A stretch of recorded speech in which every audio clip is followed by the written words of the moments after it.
What's up, it's Losty from the Havknotz. Waza from the Havknotz.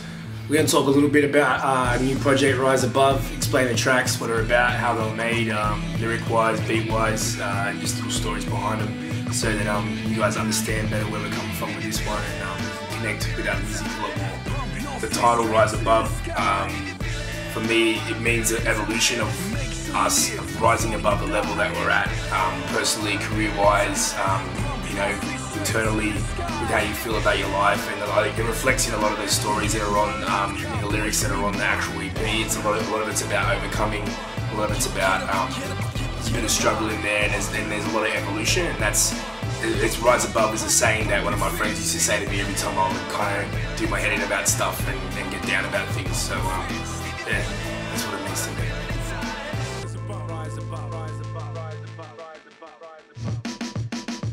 The Feeling Inside is a track, it's kind of like a call to arms, and it's kind of a wake-up call.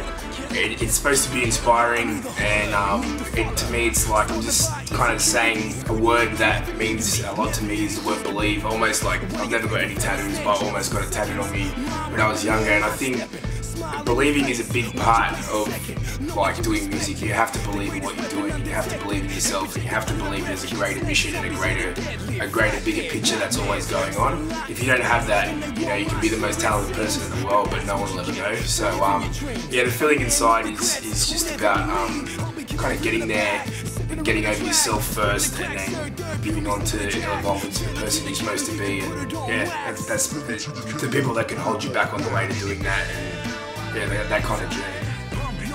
So with the beat on this one, this beat was written a long time ago, and when I first initially wrote it, I didn't have the Havknotz in mind. It was just pretty much spur of the moment, you know, just went into my music room and just started writing something, and I didn't show Aaron for a long time, and when I did show him, I think we were kind of talking about the next EP, and you know, he suggested, you know, it to be on there, and when we did decide it was going to go on the EP, we kind of had to tailor the music and the beat a little bit to kind of gel with the other tracks on the EP, because you know, when you write an EP or an album, you really want everything to kind of be blending together. Well, that's the way I think about things when I write something. So we did put in the hours on this one, and it eventually became the opener for the EP, and I'm really happy with it. It's funny, we've kind of discussed what the opener would be a couple of times with this EP, but it definitely goes with this one.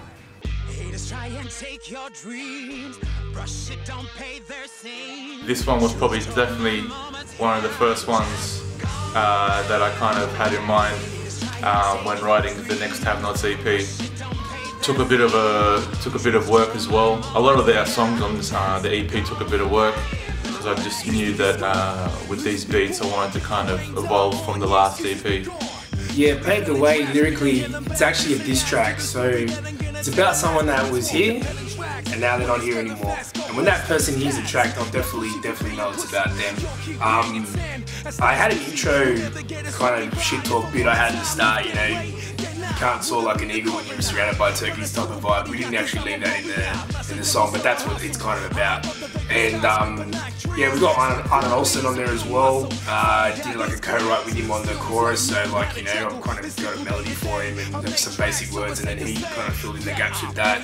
Arnold's a great singer. I met him through a mutual friend, Chris. Shout out to Chris. And yeah, Chris suggested for years that I should do something with Arnold, and then yeah, we ended up, you know, getting him on this track and work straight away. And it's a cool vibe. It's like Waza said, it's jacking. When you chopped up Arnold's vocals in the chorus, you hear him, he's like on the MPC and well kind of stuff. There's some cool stuff that's been done between him and me. We've got two very different voices, so it's a nice little contrast. And don't click by Psychotic for that one as well. We also kind of recorded a beat on saying a few words, and we got our DJ Kilmine to kind of cut that up. That's why you kind of hear a different voice in that. And also, Beat On actually did the MPC cutting on for the vocal of Arnott in the chorus of this one. So shout out to Beat On for that. Yeah, we did all the vocals that beat on this place this time around, which was something different in the recording process. I really like the mic sound and everything there, and the vibe, and I like the actual vibe of just going there, going out to the west, like in the suburbs that I grew up in, and recording there. So yeah, it was cool to have, you know, dudes like him there, and we had a different kind of set of rules and a different set of rules that we could break and different people we could use for different things for this time around. I think this is where we kind of evolved as a point with the making of the EP. It was fairly early on, but we kind of defined the sound that we were going to go a lot more hip-hoppy with this one, and this is a great example of that. And it also has our flavour on the top of it, so, you know, like lyric-wise, beat-wise, songwriting-wise, I think it's a good step to where we're going in the future, you know.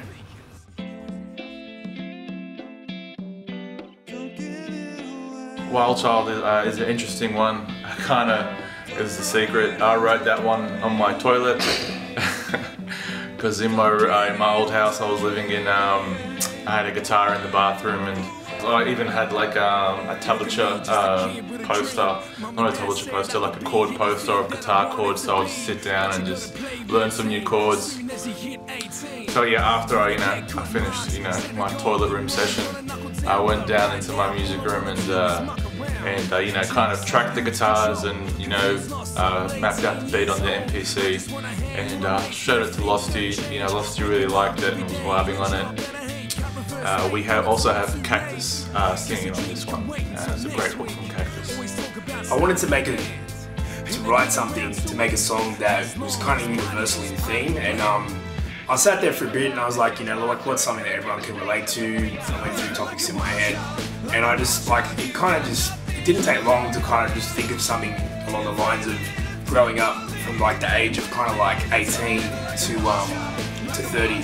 It's basically the story of someone we know, and they're growing up and describing the years of their life, and they're supposed to do music and they want to do music, and they, their parents tell them, hey, you can do anything, you can be anything you want to be, but once you become an adult, you've actually, everything we said to you about being everything you want to be is also going to be hit with reality as well of getting a job and the rest of it. So the dude in the story is kind of putting off getting into music. He knows he might end up in a job that he hates, but he's putting off doing music because he wants to go partying all the time. So by the end of it, he kind of misses the boat. I didn't want it to be a heaps negative story or anything. I just wanted it to be realistic and relatable, and it goes through the ages of the 18 to 30 and just talks about a little bit about what's going on at each age and what this dude's going through at this time. So it seems to be the song that that most people like when we show people that are all different ages or all different musical tastes or everything from what we've got on the EP before it's been released, whether it be record company people, whether it be like industry people, just our friends, family, it could be anyone. It seems to be the one that most people gravitate towards. Alright, so that's the warning. If you've got a dream, do something about it That's exactly right. Before you get married or buy a house or just get old. I think you can die tomorrow. You can die when you're 23. You can die when you're 18. You can die. You could go to prison, or you can. Something can. Or you might have a tragedy in your family and shit changes, or you might just grow up and get old, and there's just no time left to do what you want to do. But as I think, because now that I am 31, and when you're ticking towards the number 30 in your life, you realise you kind of have a little mid-youth crisis or midlife crisis or middle-age crisis or whatever you want to call it. But everything seems to become a lot more relevant. You kind of say, okay, I've got X amount of years before, if I don't get to where I want to be, that I'm going to have to probably either just take it back to just being a hobby or whatever. But I'm really obsessed with time at the moment. There's a great motivational video that I watched, and the dude just says it, and he goes, time's the ultimate resource. You can't buy it and you can't buy it back. All you got is right now and tomorrow. So yeah, that's what Wild Child is, man. It's just a warning, don't fucking waste your time, because it's, every second that ticks over is, once it's there, it's gone. You can't live in the past. You can't tell glory stories and relive them. You can't hit rewind in life. You get one fucking life and that's it.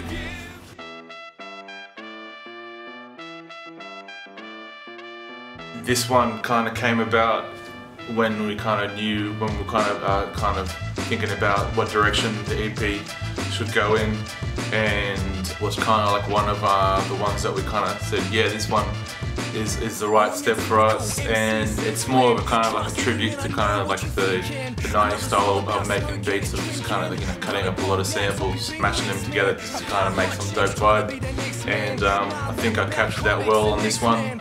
I also ended up, towards the end of this track, I ended up playing some live piano over it as well to kind of give it that kind of like that pubby type vibe, in terms of like, you know, drinking up, happy type vibe. The bass line was also like a sample, and I ended up reworking it and playing it, like, you know, with my live bass. Yeah, I think like Waza just nailed this one from the start with the vibe and the beat. So once we got it, like even just like the earlier version that we had, it was very easy to write to and get like an idea about it. With it, because it's got such a 90s kind of, you know, pubby, everybody sing along kind of, you know, party vibe to it, I kind of wanted to be a little bit cheeky with the lyrics, so I was like, that's why I say stuff, you know, like, are you expecting me to talk about smoking and drinking? You're wrong, because that's why, you know, I'd rather talk about X-Men and Transformers and shit, because like everyone sees me and they think like at first glance, like, oh, he's this like well dude or whatever with guns on his shirt, you know, he's probably going to talk about some gangster shit, but really like I'm just a fucking nerd at heart. So I thought I'd get a little bit funny as well. Like in the second verse I talk about just like, we had, you know, a couple of people rag this out in reviews sometimes when we played live. We got a lot of good reviews as well, but then there was a couple like, they just said really stupid stuff and we were like, really? Did you even watch? Like, when you were like at the bar getting a drink and you went like that? Like, yeah, in the third verse, I was just shouting out to everyday different cities we played, and just thinking back to when we went on tour a couple of times, and you know, like just kind of like that our fans were both rock kids and hip hop kids, and you know, acknowledging that, and that even though it's a very hip hop song, you know, not forgetting about the rock people that support us as well. And yeah, man, it's the same with the chorus. Like everyone says, put your hands up. It's in the mouth about fucking 5 million songs. You'll hear the lyrics, put your hands up. So I was like, put your hands up, like it's a robbery. You know, like I just thought I'd say something a little bit different rather than saying the same old party shit. A little unknown fact is that gang vocal that's in the chorus, that's me, Waza, Forte, Beat On. Does anyone else say that night? No. Yeah, it's like Forte just happened to be in the studio that night. He doesn't feature on this CD, he featured on our last one on Music Like Pain. But he was just hanging out in the studio that night, so we're like, hey, come in and do a couple of words, and then Beat On jumped in as well. So that gang vocal you hear is actually all the boys, just being the boys.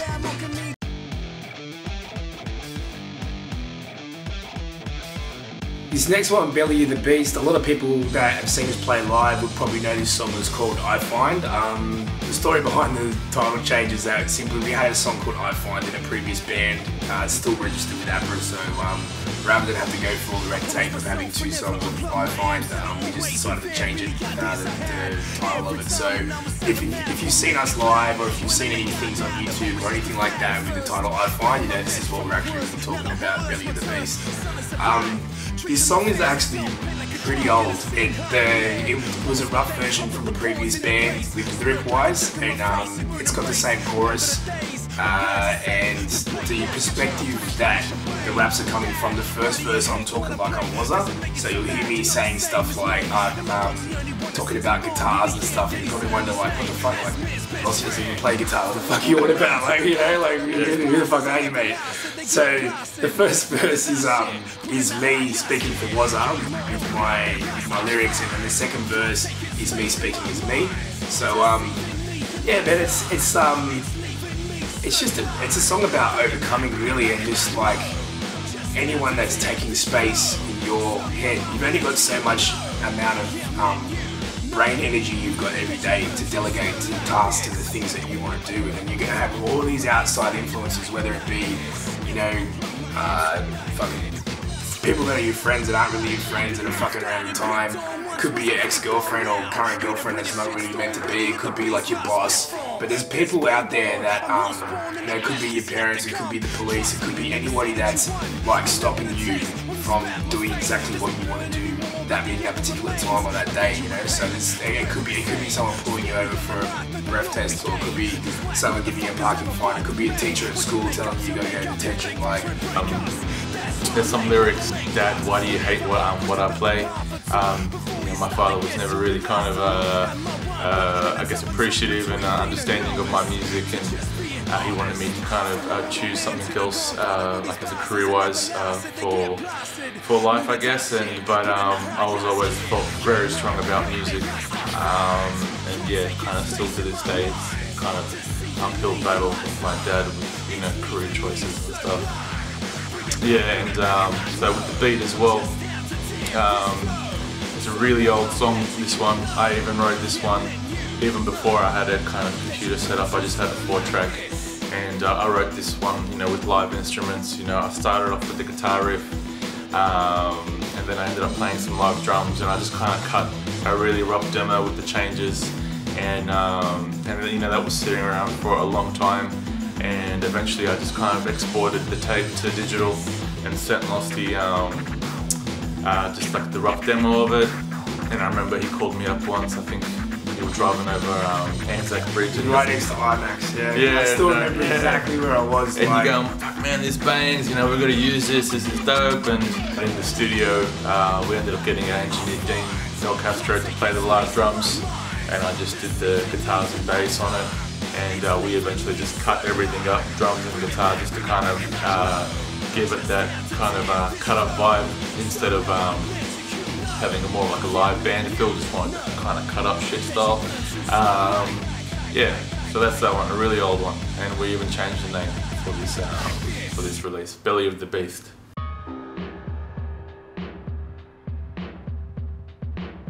Rise Above, the title track of the EP. Originally I wanted this one to go first, but Losty kind of twisted my arm around saying, nah, can't have it first, it doesn't sound as hype as what it should be. This one, the beat started a long time ago as well. I remember I wrote this one, I think when we got told that we're going to be doing the Onyx show in Sydney, and I wanted to kind of have like an interlude part. I just wanted like something, like a new vibe, because I was excited about doing Onyx, and I just wanted to integrate something kind of a bit different into our set. And because yeah, I liked the beat so much, and even Losty, we kind of said, yeah, this is going to go on the EP. Started out on my MPC, and then I eventually kind of, you know, exported it into my computer and added some more instruments, some more guitars, some more pianos. Lyric-wise, they get a bit nasty on this track. It's probably the most like venomous and nasty that you'll hear me on this new EP. I think when people talk shit about you, they just expect you to take it, but you can get back with it in the music, and that's the place to do it. You know, that's the arena that you step into, and you can throw your punches. People said, you know, when we were doing shows, we were too rock for rap, we were too rap for rock, because we sat in the middle somewhere. I acknowledge that, you know. Another thing I said in it as well is, the guy said something about me rapping in an accent, and I'm like, are you fucking kidding me? Like, this is how I talk. Like, people think that if you do Aussie hip hop, that you gotta have this full like Ocker kind of vibe. Like, if you listen to lots of different Aussie hip hop, like Suffer sounds totally different to Pressure. You know, Suffer's got a smooth voice, and Pressure's got the more like Aussie sounding voice. You know, everyone's got a different voice, and so to read that in a review really like kind of pissed me off. I was like, you reckon I rap in an accent? It's the nastiest point of the EP, like I said, but it's there for a reason, and it's just there to explain a few things to people that if A, they want to talk shit, or B, that they don't understand, or C, that they think we're some rap rock dudes that are invading a scene or anything like that. I don't really give a fuck. This is what we do, this is how we make music, so if you like it or not like it, the choice is yours.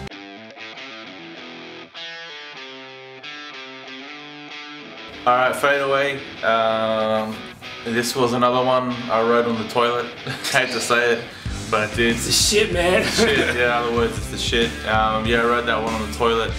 I was actually going through some deep shit at that time, and I went down into my music room again. Kind of similar type process, the toilet, my music room, and kind of like, mapped out the drums on the computer on that one, didn't use the MPC on that one. And then I knew I wanted to have a live drummer for the chorus, and got Dean, our engineer again, to play the drums on that. I kind of knew what I wanted, and I actually recorded some live piano. You can't really hear it in the final mix, but you can definitely hear the guitars and the drums, the live drums. Yeah, this one, it's more on the rock edge, but it's kind of me and Losty kind of being true to our roots and kind of having that rock vibe on there. But you know, like in the verses, you know, we got the kind of the more program type drums. We also got Cactus again singing a couple of lines on this too. It's pretty much about kind of change in life, and also not being skeptical of someone's change as well. Everyone can change. A couple of years ago, I was just doing everything in excess, using everything in excess, alcohol, substances, women, and something happened. Like Waza actually said to me a couple of times that I was born again, and I actually took it as a big compliment because I knew I'd actually changed by then. But the problem with being in a bad way for a couple of years and then changing is that a lot of people that only saw you when you were in a bad way, that's all they remember. So they still treat you that way, they still judge you that way, they still want you, they still think that you're that person, the exact same person that you know that they saw all fucking messed up. And it's about redemption. It's actually like, it's a kind of metaphoric, lyrically kind of story about a guy and his soul, and he's kind of, you know, like he's talking about hell, heaven, purgatory, and you know, where's his soul gonna go? You know, like, well, like because, you know, like you know, some people think that I'm still guilty, but you know, I know I'm innocent, I know I've changed, you know, so am I gonna still get judged on what I've done, who I used to be? Is that, you know, or is my soul who I think I am now? You know, like what's the magical number of sins that I need to commit before I'm just totally written off, like, as a person? And I don't mean like a religious sense, I just mean with everybody that was in my life. So I was always a good guy underneath. He was always sitting there under all these rocks and bullshit, you know, trying to get the fuck out, and he finally got out of the debris and the rubble, punched out the bad guy, said, "This is my show, motherfucker," and took back over the control seat, you know. So like, I know for one thing that I wouldn't be married to my wife if I was still the same dude. She's even said to me, I tell her stories about the old me, and she's like, shit, if you were like that now, there's no way I'd be with you. It's a reminder, man. It's a reminder not to fuck around. That also, that redemption is everyone's right. You know, we've all got the right to be forgiven, and we've all got the right to forgive, and forgiving yourself is the way to move on. It's definitely just a song about redemption and just evolving as a person. Yeah, thanks for watching this. We hope you understand a bit more about the songs, the lyrics, and the songwriting process, and how the music came about for this EP. We thought we'd do something a little bit different this time and explain everything as it comes out. The EP is out on iTunes. You can come watch us at shows. Just check out Facebook, it's got all the gigs listed there. Make sure you like our page, and feel free to come up to us, see us at a show. You know, tell us what you think of the music, what your favourite songs are, any feedback. You know, we love to meet new fans, so we appreciate you taking the time to watch this, and we appreciate anybody that likes our music and takes the time to listen to it. You know, please just pass the message on, share it to your friends, and man, hope that this music connects with you and it means something to you in your life, just like a lot of music that we grew up with means.